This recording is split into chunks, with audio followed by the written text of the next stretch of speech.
Como saber se a sua ideia é boa enquanto todos mentem pra você? É assim que eu começo o vídeo de hoje, com essa provocação que é feita por Rob Fitzpatrick no livro chamado O Teste da Mãe, ou The Mom Test. E o Rob, ele traz exemplos práticos de perguntas ruins, perguntas boas. Então fica ligado no vídeo de hoje que eu vou te contar exatamente como o teste da mãe pode te ajudar a validar uma ideia.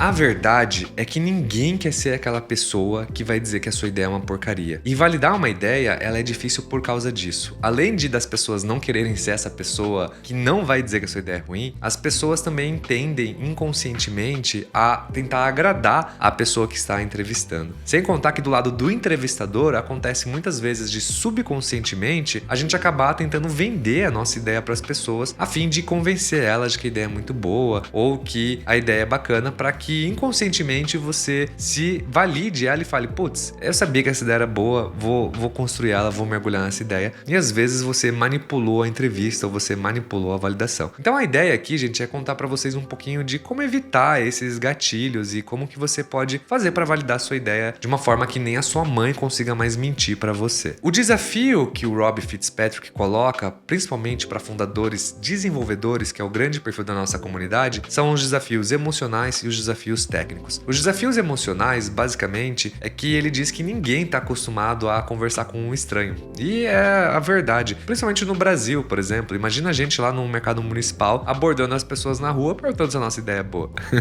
É muito difícil hoje, a gente não tem essa cultura de abordar estranhos para fazer perguntas. E o segundo é a questão técnica, porque nós não estamos habituados a entrevistar e validar as pessoas e validar as ideias. E a verdade é que esse processo de validação, ele é uma skill como qualquer outra skill que você vai ter que aprender. Mesma coisa que você tocar um instrumento. Você falando com várias pessoas e validando várias ideias, você vai ficando cada vez melhor nesse processo. Assim como tocar um instrumento, você vai praticando, vai ficando melhor nessa prática. Então eu vou começar para vocês trazendo aqui o lado das perguntas ruins que você não deve fazer. A primeira coisa que eu quero fazer é contextualizar para vocês o que é uma pergunta ruim. O Rob Fitzpatrick, ele diz que perguntas ruins são perguntas que a gente trabalha com o futuro, são perguntas que a gente trabalha pensando se você faria tal coisa, você pagaria? E o Rob diz que isso é muito ruim porque você precisa descobrir o que elas estão fazendo hoje, no presente. Como que elas estão resolvendo o problema delas hoje? Então o Rob, ele deu alguns exemplos que eu vou trazer para vocês com um exemplo prático. O exemplo que ele diz é assim: você se importa com produtividade? Você pagaria R$50 para ser mais produtivo? Se eu te oferecesse uma coisa, você faria A ou você faria B? E você faria tal coisa? Entendeu?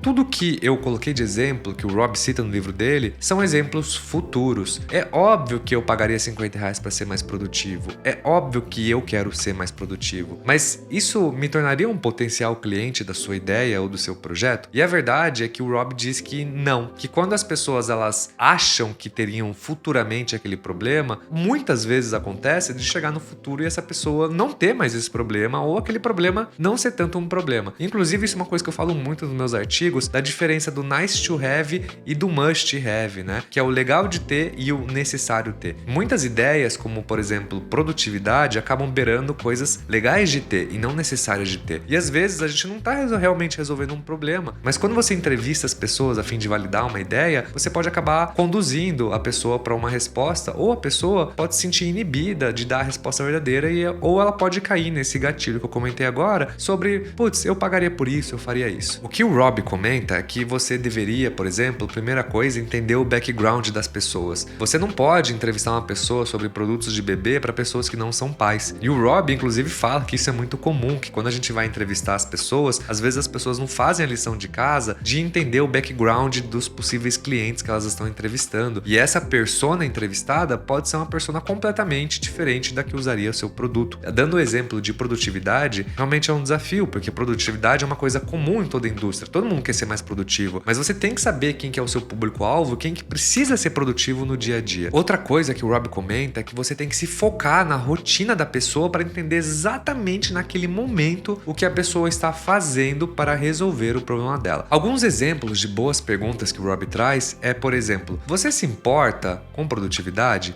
O que você faz hoje para ser mais produtivo? Quais ferramentas você está usando para ser mais produtivo? O que você hoje gasta dinheiro para resolver de fato relacionado à sua produtividade e quanto você gasta. E o Rob diz que existem 3 grandes regras que você tem que seguir para você fazer as perguntas e validar as suas ideias. A primeira é: não se foque em fatos passados ou futuros. Não se foque em opiniões, se foque em fatos. E por fim, não fale muito. Escute mais do que fale. E eu dou uma quarta dica para vocês, que é: desligue o mindset de vendas. Você não tem que tentar convencer a pessoa de que a ideia é boa. Você não precisa convencer nem ela, nem você. O que você precisa fazer é entrevistar as pessoas para entender a jornada e a rotina delas e entender aonde realmente dói e como elas estão fazendo para resolver esse problema. Então, trabalhem sempre com perguntas abertas, tá? Mas o negócio é o seguinte, gente: quanto mais vocês entrevistarem pessoas, melhores vocês vão se tornar em identificar oportunidades. Entrevistar pessoas é igual um esporte. Quanto mais você fizer, melhor você vai ser.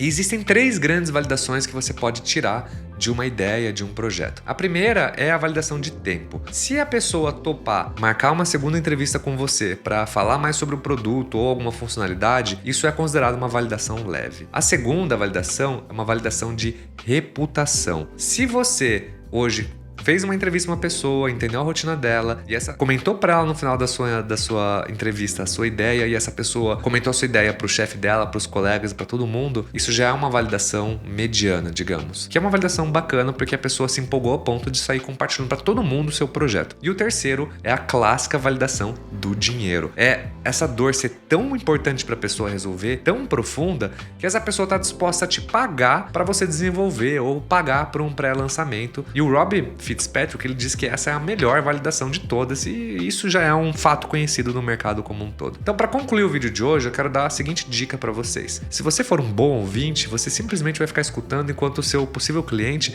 vai ficar horas e horas falando da dor dele. Porque quando o negócio dói mesmo, as pessoas falam bastante, porque elas querem sentir empatia de outras pessoas que sentem a mesma dor. No seu caso, não é a mesma dor, mas sim que você quer validar uma ideia. Muito importante vocês saírem com algum tipo de pré-validação desse seu projeto, dessa sua entrevista. Seja essa pessoa participando de alguma lista de espera, seja ela pagando antecipadamente. Enfim, vocês têm que descobrir alguma forma de você realmente falar pra pessoa: olha, isso dói mesmo a ponto de você pagar por essa solução antemão? Se vocês ainda não conhecem o teste da mãe, o The Mom Test, não deixem de conferir o artigo que eu fiz sobre ele na minha newsletter no microsas.com.br. E se você precisa de alguma coisa mais prática, mais tangível, um passo a passo de como validar uma ideia, não deixe de conferir também o meu e-book sobre como validar um microsas, onde eu trago mais de 100 páginas com exemplos práticos e uma checklist de como validar uma ideia. Você pode conferir o link também que eu vou deixar aqui embaixo na descrição do vídeo. Eu espero que você saia desse vídeo aqui e descubra como validar ideias até o ponto que a sua mãe não consiga mais mentir para você.